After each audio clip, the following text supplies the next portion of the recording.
शेष भाग। कोई युवक वीर युद्ध में मरकर स्वर्ग पहुंचा तो उससे एक सुंदर रूप वाली देव कन्या मिली, जो उसके ऊपर आश्रित हो गई, किंतु ब्रह्मचर्य व्रत के नाश होने के भय से भयभीत उस चतुर वीर ने उसे स्वीकार नहीं किया। उन्हें सोचा कि ऐसा करने से मेरा अनुरूप यह ब्रह्मचार्य शब्द व्यस्त हो जाएगा। तदनंतर घोर संग्राम छिड़ जाने राजा युधाजित ने अपने त्रिशूल तथा अत्यंत भीषण बाणों से वीरसेन को मार डाला। इस प्रकार कटी मस्तक वाले महाराज वीरसेन पृथ्वी पर गिर पड़े। उनकी संपूर्ण सेना नष्ट हो गई और चारों दिशाओं में भाग गई। अपने पिता वीरसेन को संग्राम में मारा गया सुनकर तथा अपने पिता के बैर का स्मरण करते हुए मनोरमा भय से व्याकुल हो गई। वह इस चिंता में पड़ गई कि बुरे विचारों वाला वह पापी युधाजित राज्य के लोभ में मेरे पुत्र को अवश्य ही मार डालेगा। अब मैं क्या करूं, कहाँ जाऊं? मेरे पिताजी युद्ध में मारे गए तथा पति देव भी मर चुके हैं और मेरा यह पुत्र अभी बालक ही है। लोभ बड़ा ही पापी होता है, इसने किसको अपने बस में नहीं किया। लोभ से ग्रस्त हो जाने पर श्रेष्ठ राजा भी कौन सा पाप नहीं कर सकता। लोभ से अभिभूत मनुष्य अपने माता पिता भाई गुरु तथा बंधु बांधवों को भी मार डालता है, इसमें संदेह नहीं है। लोभ के कारण मनुष्य अभक्ष्य का भक्षण तथा अगमया स्त्री के साथ गमन भी कर लेता है, यहाँ तक कि लोभ से व्याकुल होकर वह धर्म का त्याग भी कर देता है। अब इस नगर में कोई बलवान पुरुष मुझे सहायता देने वाला भी नहीं रह गया, जिसके आश्रय में रहकर मैं अपने सुंदर पुत्र का पालन कर सकूं। यदि राजा युधाजित मेरे पुत्र को मार डालें तो मैं फिर क्या करूंगी। इस संसार में मेरा कोई रक्षक नहीं है जिसके सहारे मैं निश्चित रह सकूं। मेरा सौत लीलावती भी सदा मुझसे बैरभाव रखती है, अतः वह भी मेरे पुत्र पर दया नहीं करेगी।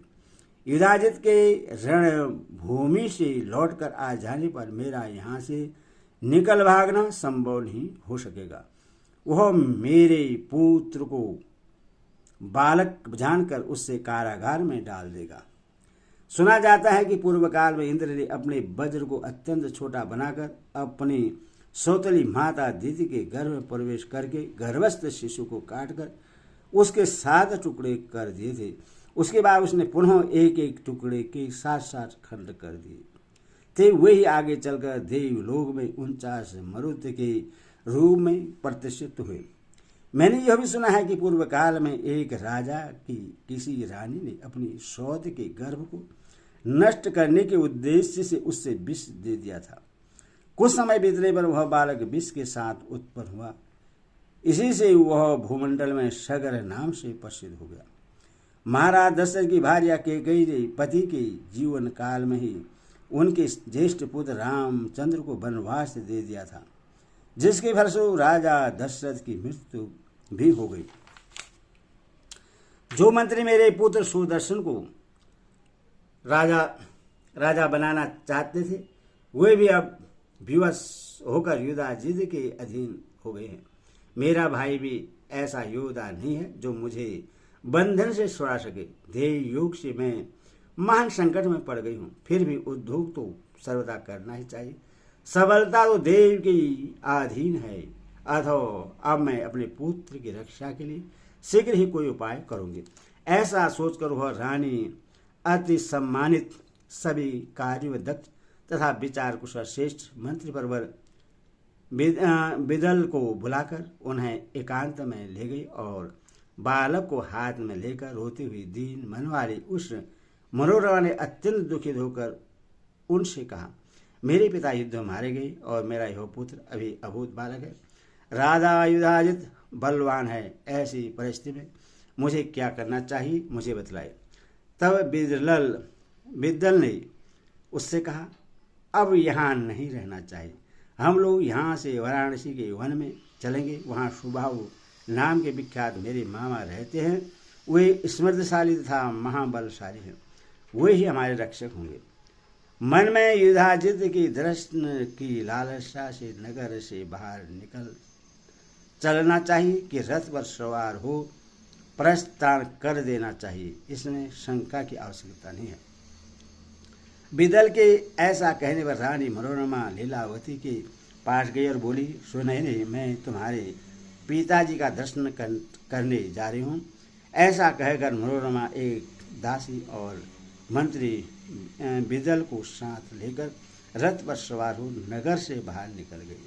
उस समय बहुत डरी हुई, दुखित, अत्यंत दीन और पिता की मृत्यु जैसे शोक से व्याकुल वह मनोरमा राजा युधाजित से मिलकर तत्काल अपने मृत पिता का दाह संस्कार कराकर भय से व्याकुल हो कांपती हुई 2 दिनों में गंगा जी के तट पर पहुंच गई।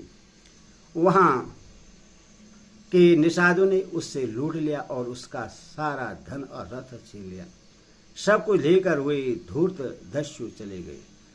तब वो रोती हुई अपने पुत्रों को लेकर सेंद्री के हाथ का सहारा लेकर किसी प्रकार गंगा के तट पर गई और एक छोटी सी नौका पर डरती हुई बैठकर पवित्र गंगा को पार करके वह भयाक्रांत मनोरमा चित्रकूट पर्वत पर पहुंच गई। वह भयभीत मनोरमा भारद्वाज मुनि के आश्रम में शीघ्रता से पहुंची। तब वहां तपस्वियों को देखकर वह निर्भय हो गई। तदंतर भारद्वाज मुनि ने पूछा, हे सुचिस्मते, तुम कौन हो, किसकी पत्नी हो, इतने कष्ट से तुम यहाँ कैसे आ गई हो, मुझसे सत्य कहो, तुम कोई देवी हो अथवा मानवी हो, अपने इस बालक पुत्र के साथ वन में क्यों विचरण कर रही हो? हे सुंदरी, हे कमल नयने, तुम राज्य भ्रष्ट जैसी प्रतीत हो रही हो।